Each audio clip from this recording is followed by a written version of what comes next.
Sufrir una serie de infecciones desde la niñez, padecer de trastornos poco usuales para la edad, que su salud se encuentre en constante amenaza y perder progresivamente la posibilidad de llevar una vida normal son solo algunos de los más grises desaires que sufren los pacientes con inmunodeficiencias primarias.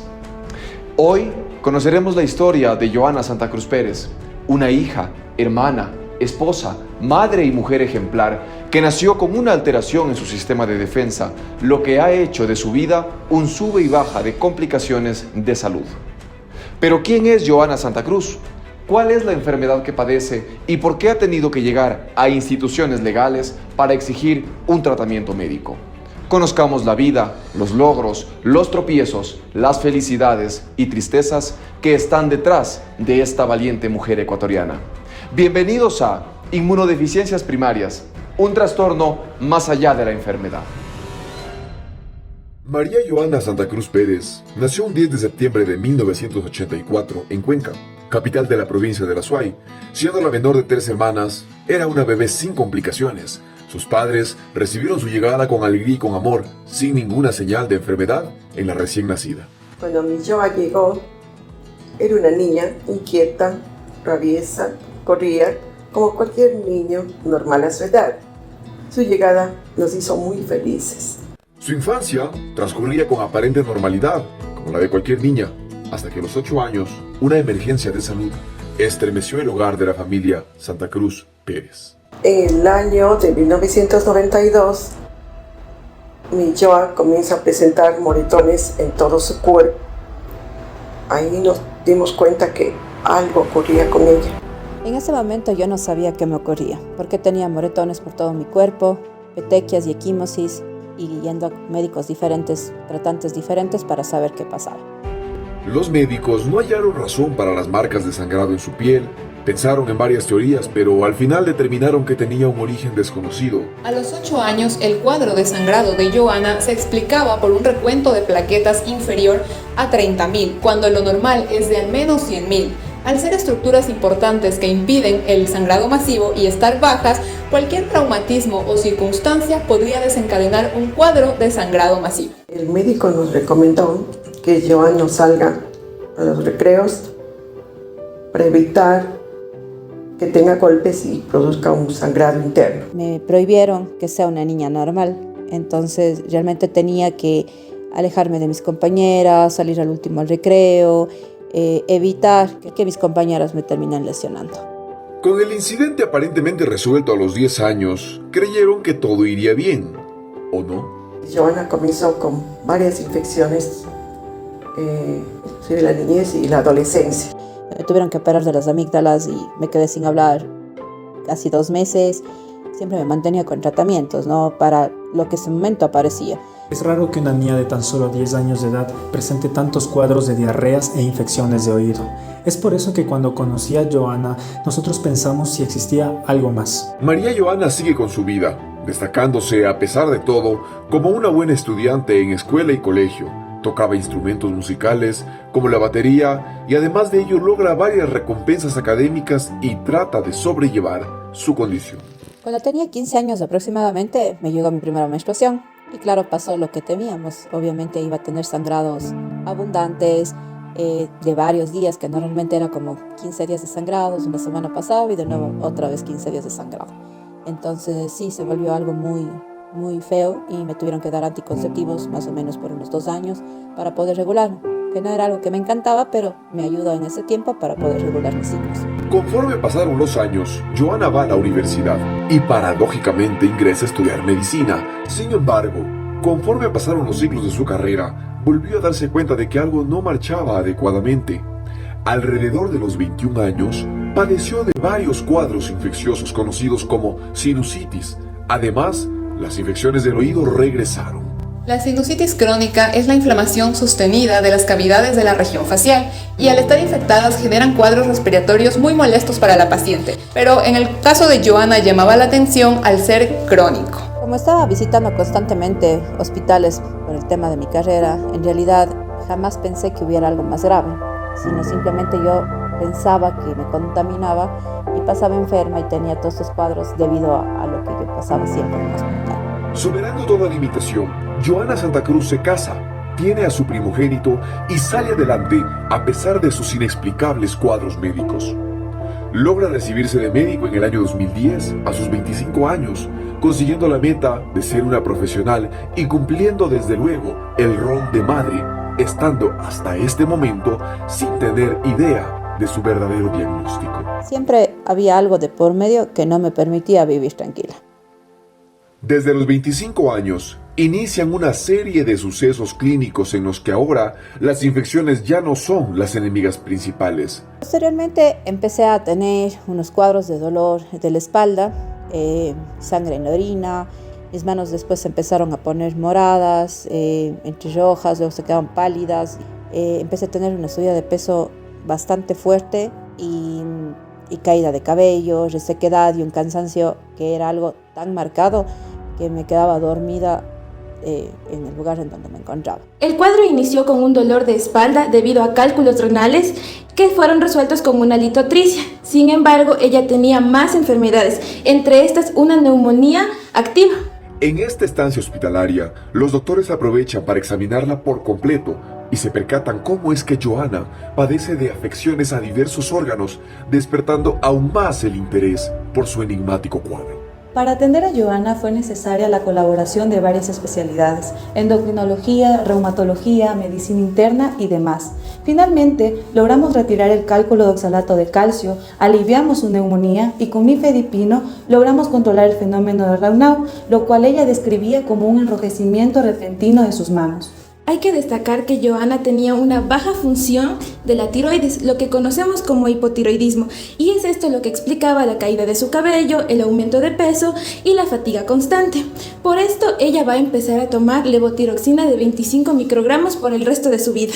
Todo era tan subsecuente y era enfermedad tras enfermedad que llegué al punto de visitar a otros tipos de terapias, que limpias, que terapias alternativas de todo tipo, para poder buscar una explicación, ya que en la parte médica realmente ya no encontrábamos algo que realmente me llene y me dé un diagnóstico 100% certero, más que curarme las enfermedades de base que iba teniendo en ese tiempo. Aunque el camino ha sido duro, lo que se venía en la vida de esta familia sería un episodio que marcaría sus vidas para siempre. En diciembre del 2016 tenía problemas gastrointestinales, por lo que me recetaron Secnidazol.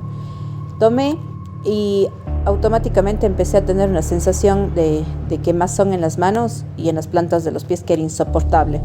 Vinimos de emergencia en el carro, yo tenía toda la necesidad de rascarme y me picaba todo mi cuerpo, mi cabeza, tomaba posiciones súper desesperantes, me agachaba porque realmente el ardor y es como que uno está hirviendo por dentro del cuerpo y la comezón es tan insoportable que es muy difícil de poder explicar cómo se maneja todo. Entonces, claramente yo le dije a mi hijo, porque ya empecé a tener dificultad respiratoria, yo le dije que si es que ya dejaba de respirar solo me reanimen. Y es tan difícil decir a un niño que me ayude con esto porque él no entendía qué me estaba pasando. Y yo me desesperaba porque yo sabía que obviamente me podía morir. El shock anafiláctico es una reacción potencialmente mortal que se caracteriza por una baja presión, dificultad para respirar y reacciones graves en la piel. Es cuestión de minutos para que sin atención el paciente muera. Bueno, yo venía manejando desde lejos hacia el hospital y era desesperante porque en verdad es la vida de mi esposa que estaba en riesgo y me pasé multas, me cambiaba de carril, todo, pero bueno, gracias a Dios llegamos y se pudo salvar. Joana debió ser alérgica de una forma exponencial para terminar en un cuadro crítico como este. Afortunadamente logré llegar a emergencia a tiempo y nada, me tocó continuar con mi vida siendo madre, esposa, profesional, aún estando casi al borde de la muerte. Joana es una paciente muy valiente. A sus 33 años ha padecido lo que ningún paciente se imagina. La forma en que se levanta después de cada episodio es digna de admiración. En el año 2017, en realidad, mi salud tuvo un quebranto bastante grande, en donde empecé a presentar infecciones mucho más agresivas que necesitaba medicación venosa, recurrencias de infecciones de vías urinarias, herpes, cándida, una endometriosis, una pancreatitis aguda que luego tuve que ser operado de la vesícula. En el año 2019 aproximadamente tuve una H1N1, que que posteriormente tuve una otitis que me complicó al punto en la que tengo ya una pérdida auditiva, por lo que ahora utilizo ya un audífono que me ayuda a que pueda desenvolverme con total normalidad dentro del medio. Luego de haber perdido la audición en un gran porcentaje, producto de una potente infección al oído, haber atravesado por un shock anafiláctico y seguir padeciendo desde su infancia una y más dolencias, Johanna Santa Cruz, al igual que todo el mundo, sufre el confinamiento del 2020. En este contexto, en mayo del 2021, acude a aplicarse su segunda dosis de la vacuna contra COVID-19, hecho que marcaría un nuevo episodio en su vida y un verdadero cambio a la inexactitud de su diagnóstico. Después de colocarme la segunda dosis de la vacuna de COVID, empecé a presentar reacciones alérgicas. Inicialmente tuve una hinchazón de mi labio y posteriormente fue mi párpado, en mis manos, y en sí iba yo toda hinchándome diferentes partes de mi cuerpo, hasta el punto que llegué a un alergólogo inmunólogo quien me hizo una historia clínica completa.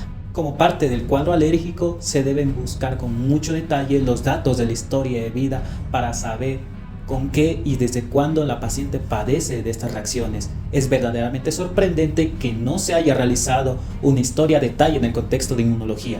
La paciente inmediatamente arrojó un posible diagnóstico de inmunodeficiencia. En realidad nunca se debió a la vacuna de COVID estas alergias que yo empecé a tener.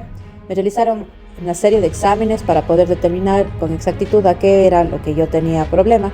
Y en medio de todo esto ya me pudieron diagnosticar que tenía una deficiencia de nacimiento de mi sistema de defensa. El sistema inmunológico, para poder cumplir su función de defensa contra agresores infecciosos, tiene diversos mecanismos. Uno de los más importantes es la existencia de proteínas denominadas inmunoglobulinas, las cuales son producidas por las células B.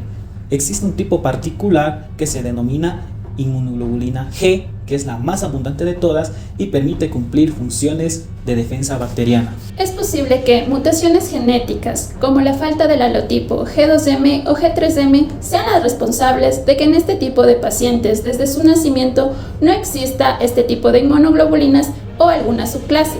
A esto se le denomina como inmunodeficiencia congénita o primaria de inmunoglobulina G. En realidad mi papi tiene una celiaquía y tiene alergias a ciertos alimentos, por lo que yo pensaría que por ese lado es donde va mi parte genética. Incluso mi abuelo paterno también tuvo complicaciones hematológicas, púrpura. Cuando el paciente no tiene niveles adecuados de inmunoglobulina G subtipo 3, pueden haber infecciones de todo tipo, sobre todo del tipo respiratorio, manifestaciones alérgicas, autoinmunitarias de tipo gastrointestinal también, y otras complicaciones en que bacterias nocivas ganan la batalla contra las defensas de nuestro organismo. En realidad a veces es muy frustrante. Se vuelve muy difícil el tener limitaciones cuando uno espera tener una vida normal, y no lo puedo hacer porque lamentablemente la condición no me permite.